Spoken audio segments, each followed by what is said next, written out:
Hello everyone, let's take a moment to imagine. Right now in your home, you might have an old phone, a broken laptop, or an outdated TV. For many people, these are just discarded items. But did you know they are actually forgotten treasures? That's right, within these devices lies gold, a metal everyone dreams of owning. Let's take a step back for a moment.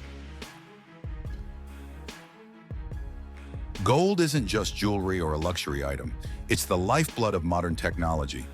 It exists in every electronic device you use, from your phone and laptop to the control panels in cars. However, not everyone knows how to harness this valuable resource from waste. Instead of letting it be buried or discarded, let's uncover how gold from these piles of junk is recovered and transformed into pure gold. This isn't just a story of technology, it's a story of responsibility toward the environment and the future. Let's get started. To start this journey, we need to clearly define the starting point. So what is e-waste? Simply put, it includes all the electrical and electronic devices you no longer use. Broken phones, old computers, outdated TVs, cables, and even batteries. Can you imagine? Each year, the world generates over 53 million tons of e-waste, enough to fill nearly 5,000 football fields. These electronic items are collected from various sources. First, households, where people often keep old unused devices. Second, businesses, where outdated computers, printers, or network equipment are replaced. Third, manufacturing facilities, where defective or excess components are gathered.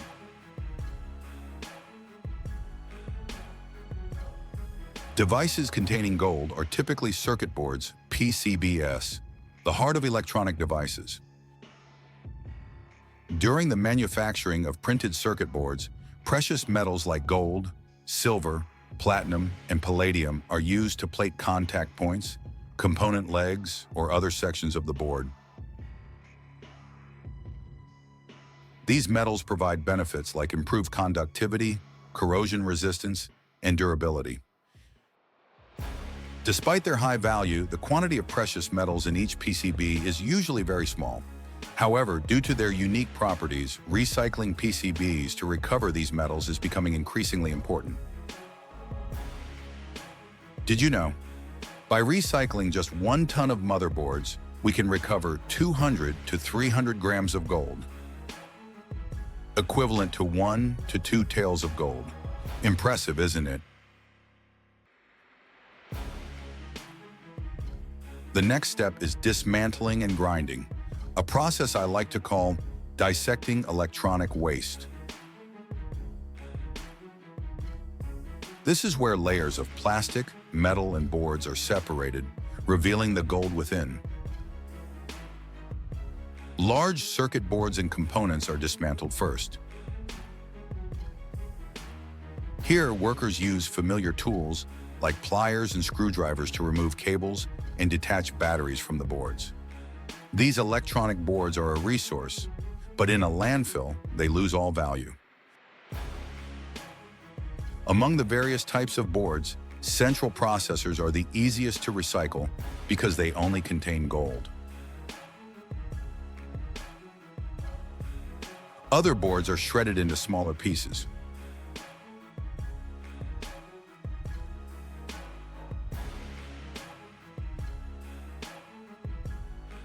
Through mechanical sorting processes, we obtain a mixture of various metals, primarily gold, silver, and copper.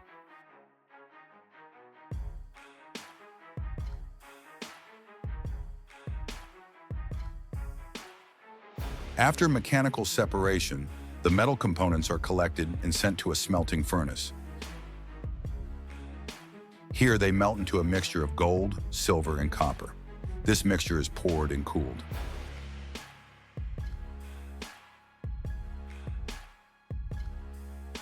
Now our task is to separate these metals.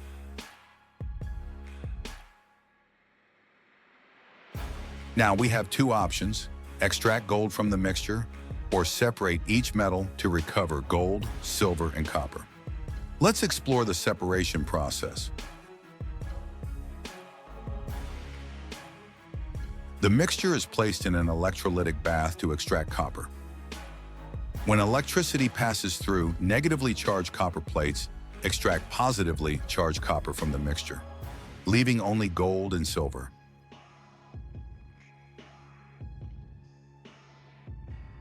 In the next bath, silver is separated using a similar principle.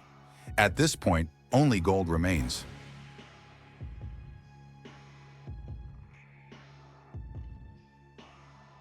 Finally, the gold is melted down and molded into bars or sheets for different uses.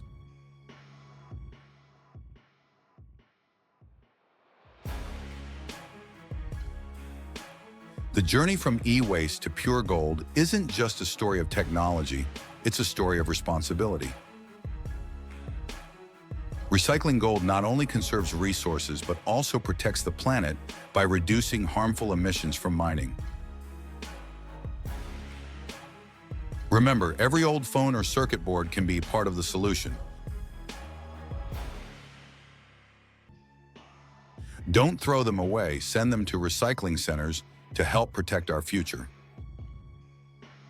And who knows, the ring you wear tomorrow might have been part of the phone you threw away yesterday.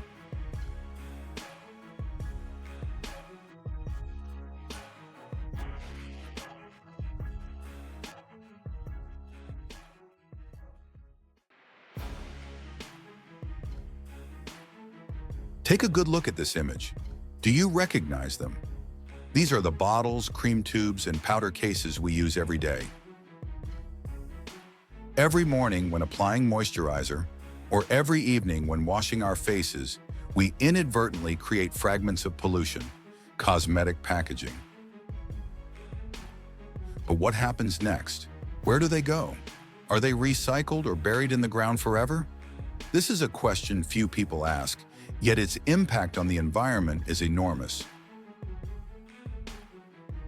The global cosmetics industry produces over 120 billion units of packaging annually, including plastic bottles, glass jars, and metal cases. Most of these, especially plastics, never re-enter the recycling loop. They are buried in landfills or, worse, float across the oceans, killing millions of marine animals every year.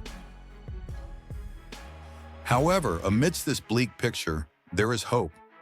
Thanks to modern technology and growing human awareness, many cosmetic packages can now be recycled and reborn as new products. Their journey does not end in the trash. So how can cosmetic packaging be recycled? What must we do to turn waste into a valuable resource? The answer will be revealed right now. Imagine that every time you throw an empty cosmetic bottle into the trash, you're not just discarding an inanimate object, but also contributing to a global environmental crisis. Cosmetic waste can persist in nature for hundreds, even thousands of years before fully decomposing. During this time, it continuously releases microplastics into the oceans, poisoning marine animals and infiltrating the human food chain. According to studies, more than 8 million tons of plastic are dumped into the oceans every year. Part of this comes from cosmetic packaging. Unfortunately, only 14% of global plastic is recycled, while the rest ends up in landfills or oceans. We must also remember that cosmetic packaging has a complex design. Plastic bottles often come with aluminum caps, pumps, and metallic-coated layers, making the recycling process more challenging.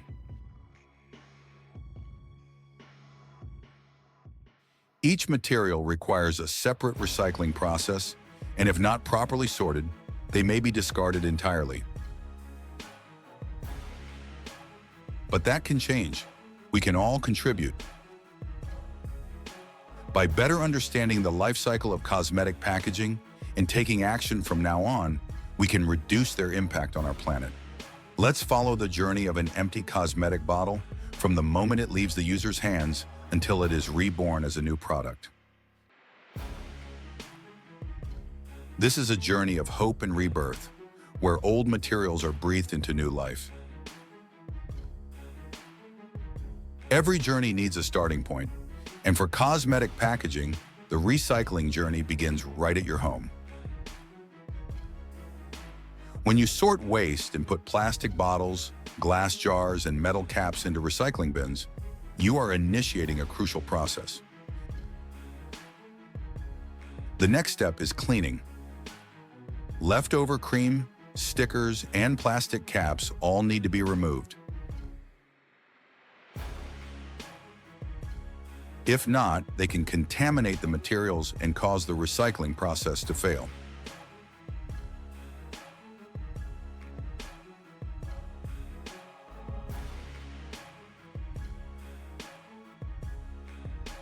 Now, plastic bottles, glass jars, and metal caps are fed into large shredders. They are crushed into small pieces, ready to be melted down and recycled into recycled plastic pellets, glass powder, and pure metal.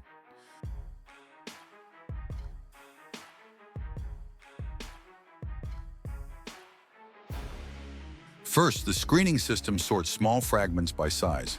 Small fragments, glass powder, and plastic shreds are separated using mesh screens with different hole sizes. Next, metal-containing fragments are separated using an electromagnetic system. This method is especially effective in removing steel and other ferrous materials.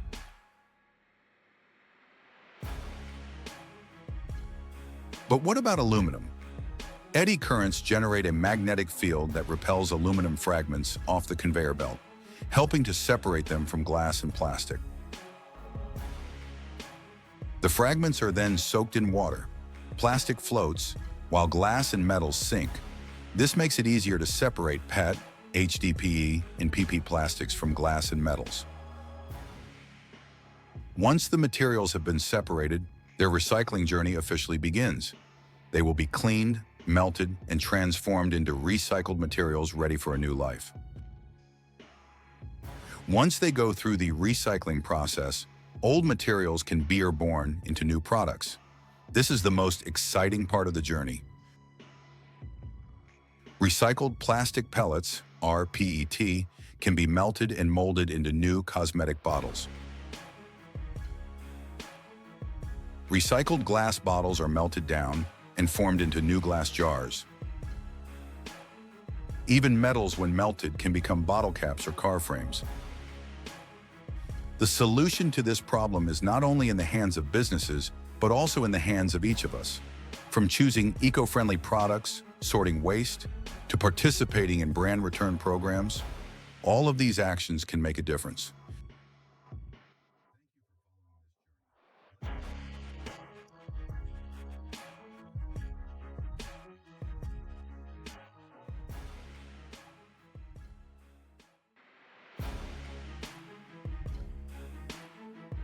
Hello, everyone. Today we are going to explore an exciting journey, and the results will surprise you. Don't take your eyes off the screen. Looking at these old electrical wires, do you think they are valuable resources? The answer is absolutely yes. These seemingly discarded electrical wires are hidden treasures with aluminum metal that can be recycled many times without losing quality. Not only that, their shells are also recycled to create valuable products. Follow me and learn about this whole process. Aluminum is a ubiquitous metal that is present everywhere in our lives. Durable, lightweight, and resistant to corrosion, aluminum plays an indispensable role in industries ranging from construction to consumer goods and electronics. But the most remarkable thing about aluminum is its near infinite recyclability. It can be recycled over and over again without any loss of quality. You know, aluminum is cheaper than copper, so aluminum core wire is also cheaper and more cost-effective. However, due to its high resistance, durability, and poor heat resistance, Aluminum core wire is suitable for small and medium-sized electrical appliances. Normally, under normal use conditions, aluminum core wire can be used for 15 to 25 years. And especially, the aluminum recycling process only consumes 5% of the energy compared to aluminum production from ore. This means that we not only save natural resources, but also significantly reduce greenhouse gas emissions, contributing to environmental protection. Today, I will go into each step of the aluminum core wire recycling process with you, from collecting and sorting, separating, crushing, to melting and casting new aluminum ingots. Let's start from the first step. It all starts with the collection and sorting process. As you can see, here is a large wire yard where wires from all over the world are gathered. These wires come from many sources, from construction sites, power plants, households, to decommissioned telecommunication lines.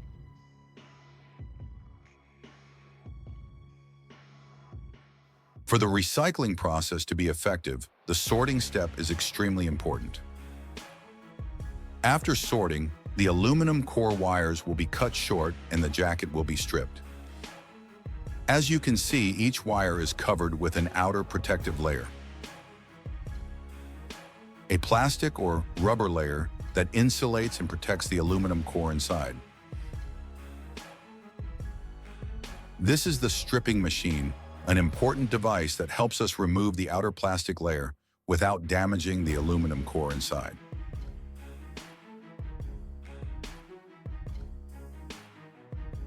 This stripping machine has high-precision rotating blades that can handle wires from 1 millimeter to 80 millimeters in diameter. As the wire passes through, the blade will gently cut the jacket, leaving only the aluminum inside.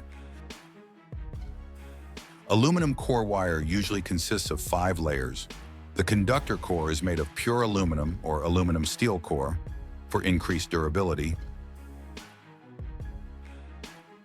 The insulation layer is usually made of PVC or XLPE to protect the conductor core and prevent short circuit. And finally, the protective layer is usually made of PVC to protect the insulation layer from mechanical and environmental impact.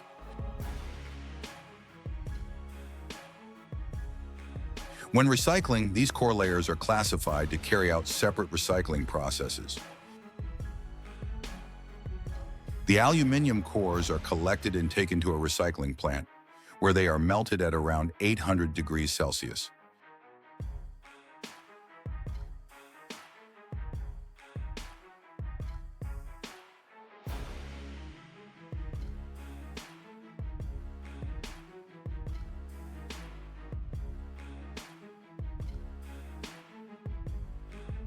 The impurities are removed before the molten aluminum is poured into the casting molds.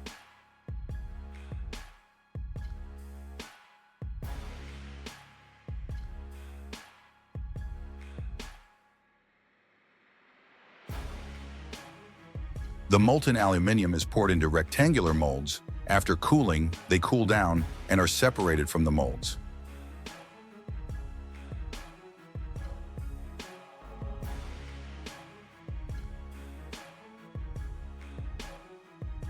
We have obtained aluminum ingots. The aluminum ingots are heated and flattened.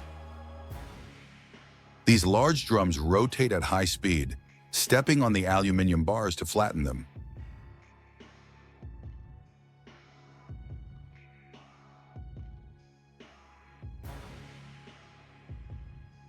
After flattening, the aluminum is sent to the forming machine, where the final product is formed, the pots.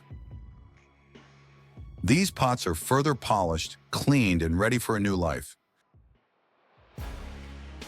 Let's go back to the sheath. Most of the wire sheath is made of PVC plastic.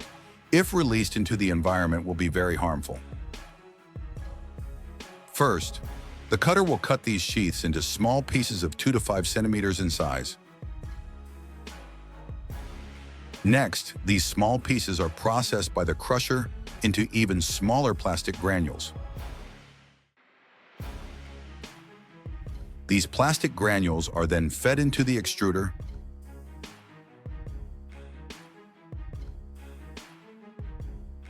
The high temperature makes them melt. The molten plastic is extruded through small holes because they are still hot. They are immediately cooled to form long, hard plastic wires.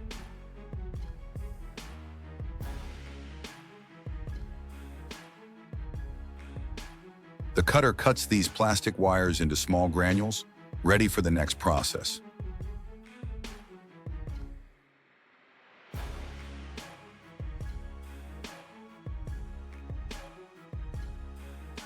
Now the plastic is mixed with additives to ensure the hardness and quality of the output product. This mixture is fed into the extruder once more. This time, the plastic is pressed into the final product, plastic bicycle parts.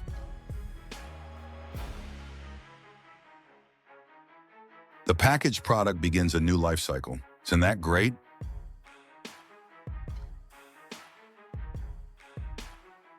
Recycling aluminum from wire is not only economically valuable, but also has great environmental significance.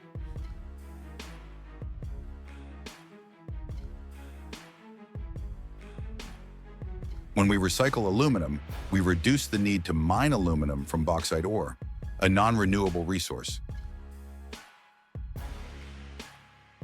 Plastics are also recycled, limiting the impact on the environment and saving resources. The recycling industry also creates jobs and promotes a green economy. This contributes greatly to the circular economy, a more sustainable model for the future.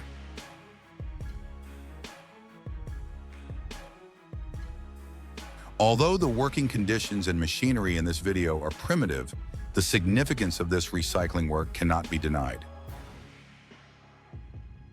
So we have gone through the entire aluminum wire recycling process together. From collecting, sorting, peeling, grinding, separating aluminum from plastic, to melting, casting, and creating new products.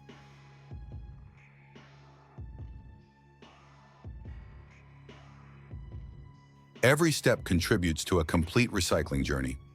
This is proof that with just a little effort and technology, we can protect our resources and environment.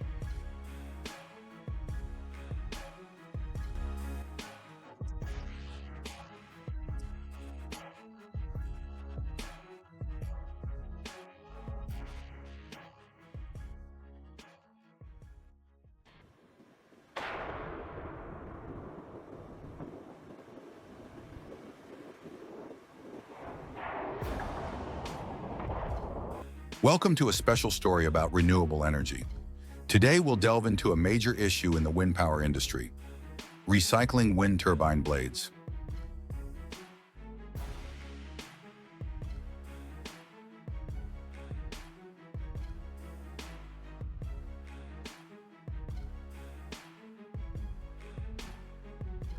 The first wind turbine in the US was built in the late 1800s. The tower stood 60 feet tall, about 18 meters, and could supply electricity to roughly 3 modern homes.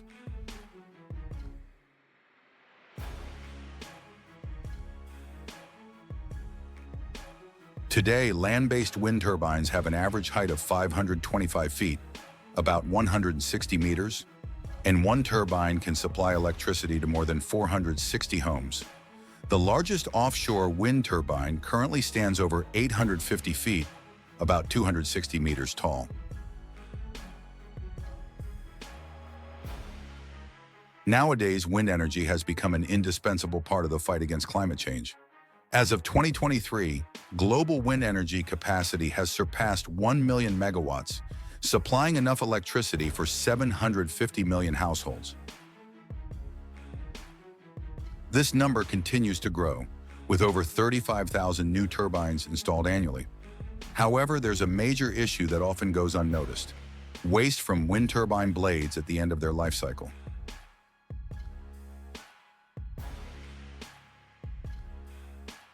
Did you know that by 2050, the world could face 47 million tons of waste from wind turbine blades?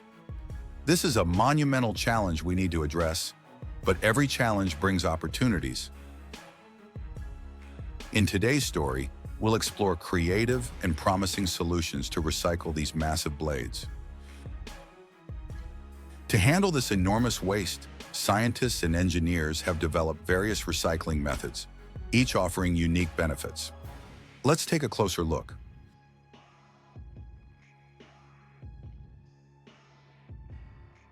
The most common method today is grinding wind turbine blades to make cement. In the US, Veolia collaborates with General Electric to recycle thousands of blades, transforming them into building materials.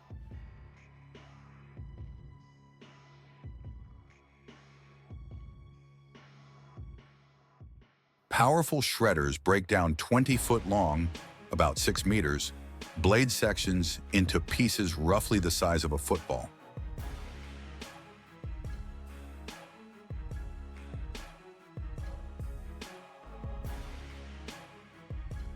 These pieces are further ground down and passed through sorting machines to remove larger chunks.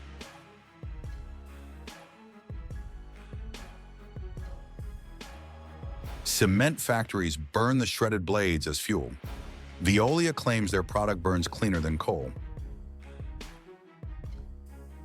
Currently, the cement industry is responsible for about 8% of global greenhouse gas emissions, 3 times more than the aviation industry.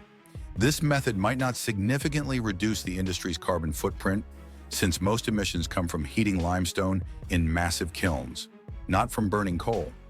But at least it's a better solution than sending these blades to landfills. Another approach to this problem is finding ways to reuse these blades, giving them a second life or repurposing them in other industries. Reuse could be a fitting solution because the materials in these blades are incredibly durable. However, the challenge lies in reversing the engineering and breaking down the material structure. In Ireland, scientists are working to build a pedestrian bridge using wind turbine blades. Architects in the Netherlands have turned old blades into playgrounds and public monuments.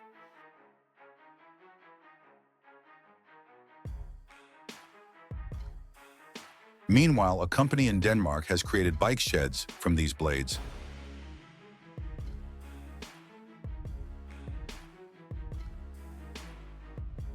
Despite promising solutions, recycling wind turbine blades faces significant challenges.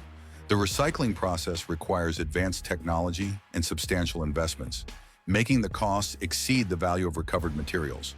This pushes many businesses to choose landfilling or incineration over recycling.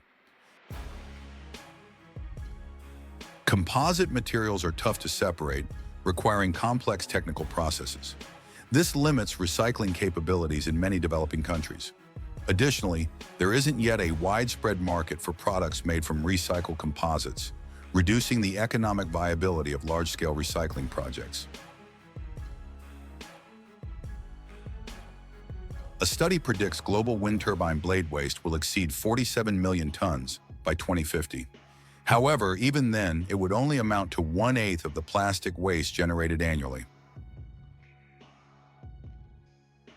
Recycling wind turbine blades is a significant challenge, but it also presents an opportunity to build a sustainable future. One person's trash is another person's treasure. With finite resources available, we must find creative ways to source new materials, and these can come from items we've already used. If we can discover applications for these materials in their second or even third life after their initial use, it's a win-win for everyone.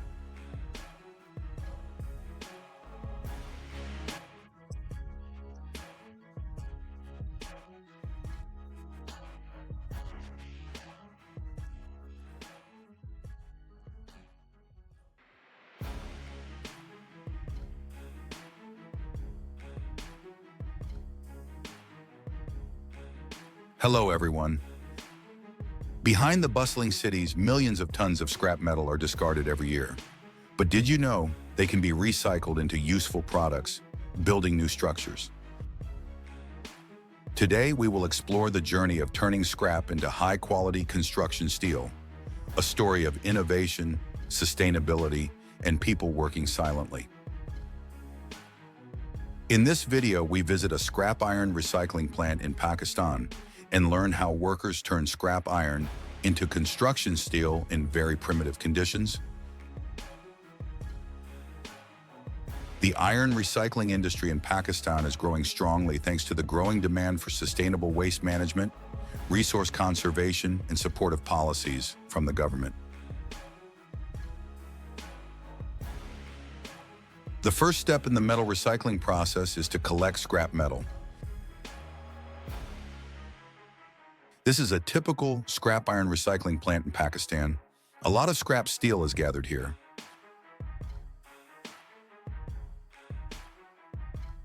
You can immediately see that the workers here do not use labor protection. Very special, right? In Pakistan, a significant portion of metal waste is imported. Pakistan imported 455,000 tons of scrap iron from the US last year, making the country a major iron recycling center in South Asia.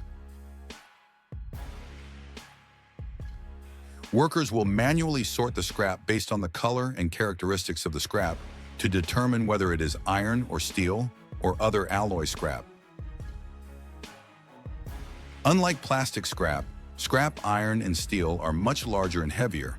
Therefore, sorting and collecting them requires a lot of effort and time. Although it is difficult, this is a job that provides a livelihood for hundreds of families. Their efforts are not only to make a living, but also to protect the environment. After sorting, the metal scraps are transported to the furnace. Workers use wheelbarrows to transport the scrap to the furnace. The furnace is located underground. It looks like a manhole in a house. These furnaces can reach temperatures exceeding 1,200 degrees Celsius, melting the metal into a liquid form. Local factories like this create many jobs for local workers, but pollution and lack of labor protection are major problems here. The melting process will consume a lot of energy. However, the amount of heat needed to melt recycled metal is 70% less than the process of creating metal from raw materials. So to some extent, factories like this can still reduce the damage to the environment. At high temperatures, the bonds between metal atoms are broken and they turn into a liquid state. At this time, impurities such as sand, plastic, wood will be burned or float on the surface of the liquid. They are removed by scooping them out. Gravel is also added to the furnace to act as a protective layer for the furnace and to create slag. And now the molten metal is ready for the discharge stage. A giant pot is brought to the furnace by crane. The hydraulic machine lifts the furnace, and the molten steel is poured into the pot. This pot filled with molten iron is fixed in a prepared position to pour the steel into the mold. Now comes the most exciting moment, discharge. This is a dangerous stage where even the smallest mistake can lead to serious consequences. Workers will use a chisel to open the path for the steel to flow out.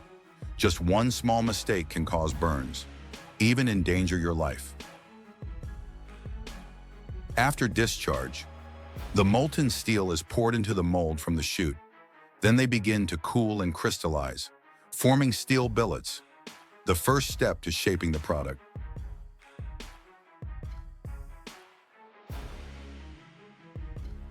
Cooling water plays an extremely important role in this stage. Steel production uses a lot of water, so steel recycling becomes more and more important and necessary. Next, the steel billet is shaped through the hot rolling process, the purpose of which is to reduce the thickness and increase the length of the steel billet.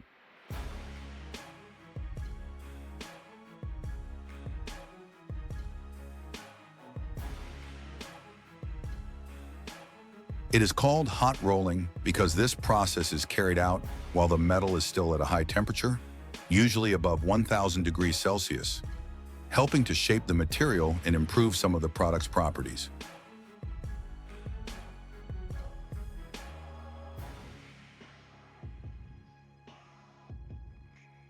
This process helps to eliminate internal defects, such as air holes or small cracks, formed during the casting process.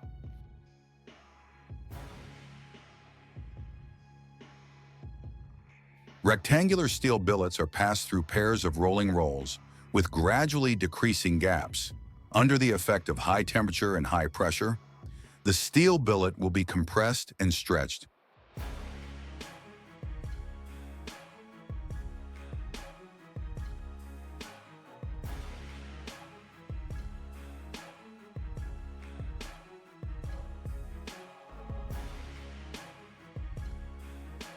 In the final step, the steel billet is put into the rolling roll to shape. At this point, we have the finished product, construction steel.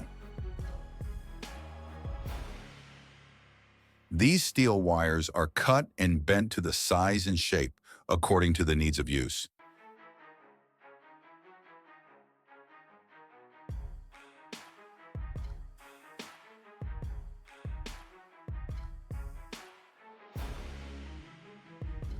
And now they continue to be reused for the construction, materials, and other industries.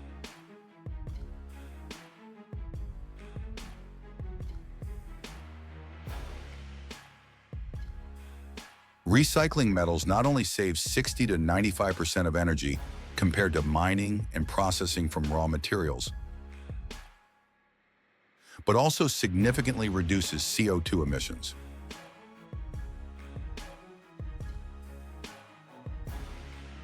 According to statistics, recycling aluminum reduces CO2 emissions by 95%, recycling steel by 70%, and recycling copper by 65%. This is an important step to help protect the environment and natural resources.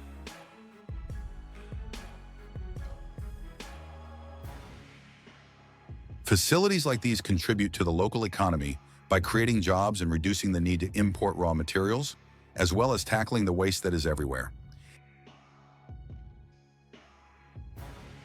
However, the recycling industry faces significant challenges. As can be seen at this plant, many workers work in dangerous conditions without adequate protective gear. This can lead to serious health problems over time. Recycling metals is not only about turning waste into valuable resources, but also protecting the environment, conserving energy, and supporting the economy.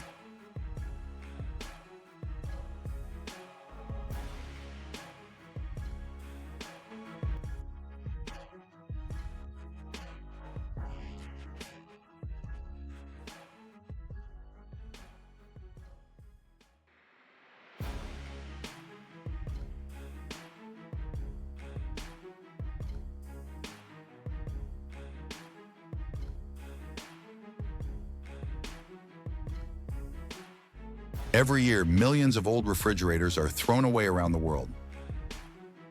If these refrigerators end up in landfills, it will be a huge waste, and refrigerators are also a huge source of pollution. On average, each refrigerator contains 9 kilograms of foam insulation, 125 grams of refrigerant gas, 3.5 tons of carbon dioxide equivalent, 2 grams of mercury, an average of 76.5 kilograms of each unit of plastic, metal, and glass. If recycled, they can become valuable resources. According to statistics, more than 95% of the materials in refrigerators can be recovered. From steel, aluminum, copper to plastic and PU foam, all can be recovered and reused. However, refrigerators are also one of the most difficult items to recycle because they are full of polluting gases that can leak out. So how to recycle refrigerators? Let's answer this question in today's video. Welcome to IronHand Tech channel.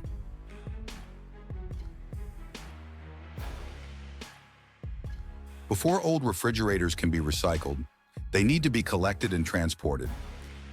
These refrigerators come not only from e-waste collection centers, but also from electronics stores where customers exchange their old refrigerators for new ones. The transportation of these refrigerators requires great care because old refrigerators contain toxic gases such as CFCs and HFCs. If the refrigerator is broken or damaged during transportation, these gases can leak out, which is especially harmful to the environment.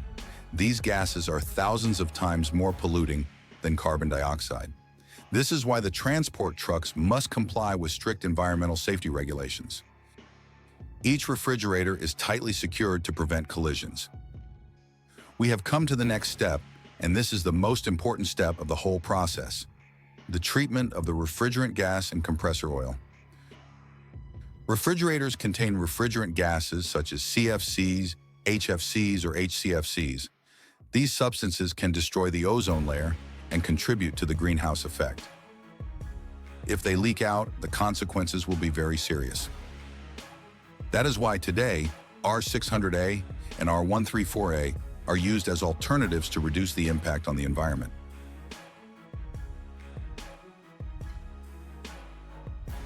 A refrigerator has a lifespan of 10 to 20 years, so old refrigerators that are being recycled still contain toxic gases.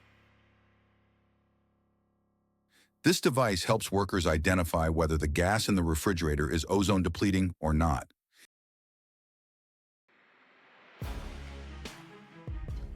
And here is a specialized vacuum system. This system will suck out the refrigerant gases inside the refrigerator.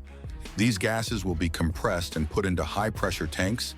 Then they will be transferred to specialized facilities for processing or destruction according to international safety standards. For toxic gases such as CFC or HFC, they will be pyrolyzed for treatment. The final product is water.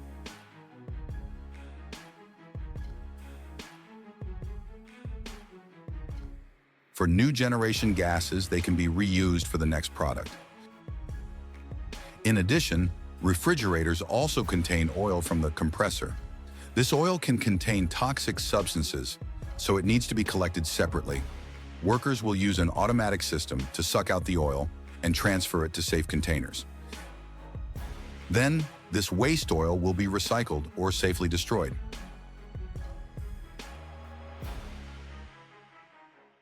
Now the refrigerator is safer to disassemble each part.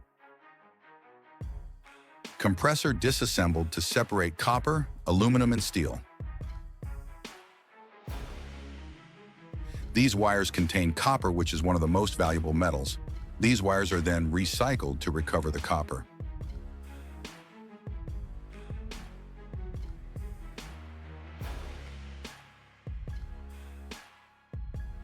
Circuit boards. These electronic circuit boards contain precious metals such as gold, silver, copper. They will be sent to a specialized e-waste processing plant. Then we can recover precious metals such as gold, silver.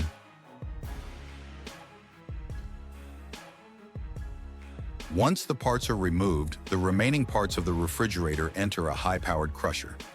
Here, the crusher chews up these materials into small pieces and feeds them into an automated sorting system.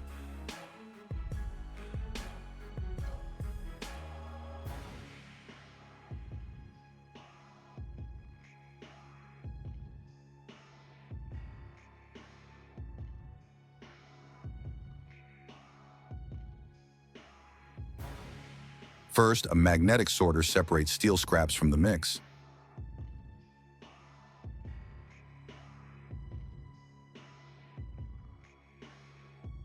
Then, an eddy current separator separates non-magnetic metals, such as aluminum and copper. Finally, an optical scanning system sorts plastics and PU foam.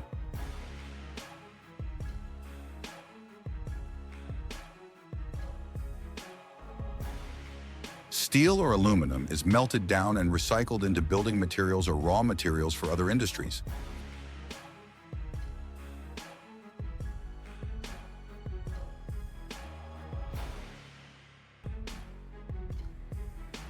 Meanwhile, plastic can be recycled to produce bricks, household appliances,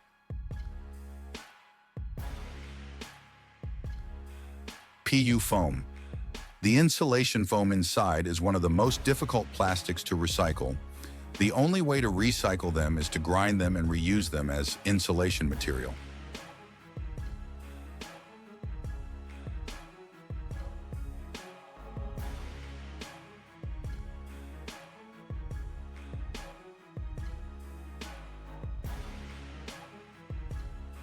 Now you have a better understanding of the components of your refrigerator that are responsible for greenhouse gas emissions, as well as the different steps involved in recycling this appliance.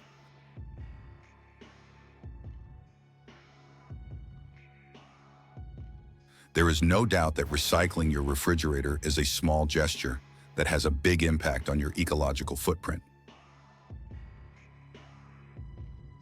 That is the power of recycling your refrigerator.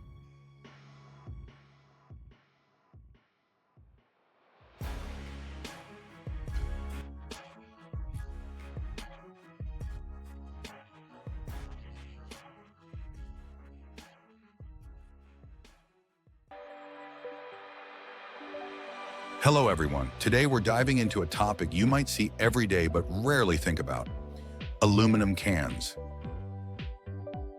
These are the soda, beer, or juice cans you've likely just emptied. Have you ever wondered what happens to a can after you toss it away? Does it simply disappear, or can it be reborn to serve you again? Did you know aluminum is one of the best materials for recycling? It can be melted down and reshaped multiple times without losing its quality. But here's the issue. In the US, only about 45% of aluminum cans are recycled. This means nearly $800 million worth of aluminum ends up in landfills every year. So why does a developed country like the US waste so much aluminum? And what can we do to change this? Let's find out. Aluminum truly is a superstar in the recycling world. What makes aluminum so special? First of all, it can be recycled infinitely without degrading in quality. Unlike plastic, every time aluminum is melted and reused, it retains its original strength, durability, and shine. Furthermore, recycling aluminum isn't just good for the planet, it's energy efficient. Recycling aluminum saves up to 95% of the energy needed to produce new aluminum from bauxite ore. Imagine, recycling just one aluminum can save enough energy to power a light bulb for 3 hours. If everyone recycled their aluminum cans, we could make a massive impact on the environment and the economy. So why is the recycling rate in the US still so low? The US was actually a pioneer in aluminum recycling. Back in 1904, the first aluminum recycling plants opened in Chicago and Cleveland. During World War II, aluminum became essential for producing weapons and military equipment. People all across the country donated aluminum and other metals to support the war effort. After the war in the 1970s, recycling programs spread across the US. Iconic blue recycling bins were introduced, and people were encouraged to toss all recyclables into a single bin. But here's where the problem began. Throwing all recyclables into one bin made sorting them complicated and costly.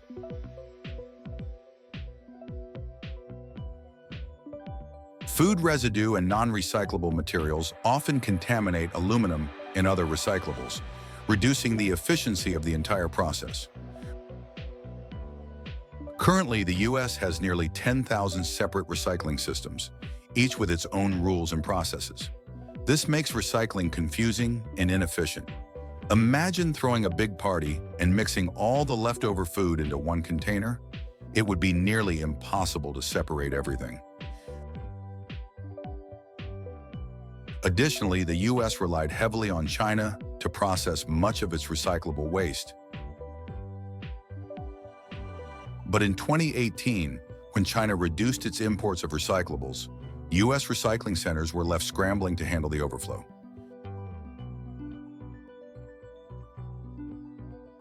To address these challenges, some companies in the US are adopting advanced technologies to improve recycling efficiency.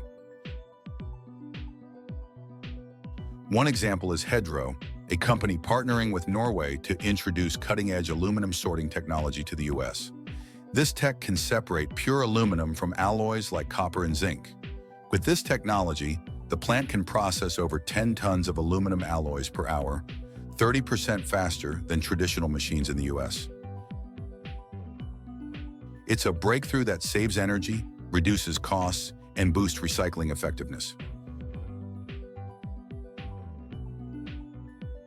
Currently, only 10 states in the U.S. have a bottle bill, a policy that pays consumers for recycling aluminum cans. When you buy a drink in a can, you pay an extra 5 cents, which you can get back by returning the can. For can pickers, collecting aluminum cans has become a significant source of income. Every day, if they work hard, they can earn up to $300 just from collecting aluminum cans. These collectors play an essential role in the recycling system, helping recover many aluminum cans that would otherwise be wasted. In Germany, a nationwide deposit system introduced in 2003 has helped the country achieve a 99% recycling rate for aluminum cans. Unlike the US, Germany refunds about 27 cents per can, creating a strong financial incentive for recycling. Additionally, Germany's strict waste sorting system ensures recyclables are separated at the source, making the recycling process faster and more efficient. Now let's explore the journey of an old aluminum can as it's transformed into a brand new one. Used cans are collected from homes, businesses, and recycling centers. At the facility, they're cleaned to remove dirt, labels, and leftover liquids. The cleaned cans are melted in a furnace at around 1,400 degrees Fahrenheit. Impurities float to the surface and are skimmed off, leaving pure molten aluminum. The molten aluminum is poured into molds to form round ingots. These are the raw materials for new cans. The ingots are rolled into thin sheets and cut into circles. These sheets are then stamped and shaped into can bodies. Every can undergoes rigorous quality checks to ensure there are no defects before they're sent for packaging. Finally, the new cans are filled with drinks, sealed, and shipped to stores, ready for consumers. And the cycle begins again. We've seen the incredible journey of aluminum recycling and the impact it can have on the environment and economy. Every aluminum can you recycle saves energy, reduces waste, and contributes to a healthier planet. Remember, every can you hold is not just a product, it's an opportunity to make a difference. So let's recycle and work together for a brighter, more sustainable future. What are your thoughts on this topic? Please let us know in the comments section below. If you find the video interesting, please like, share, and subscribe to the channel so you don't miss other interesting videos.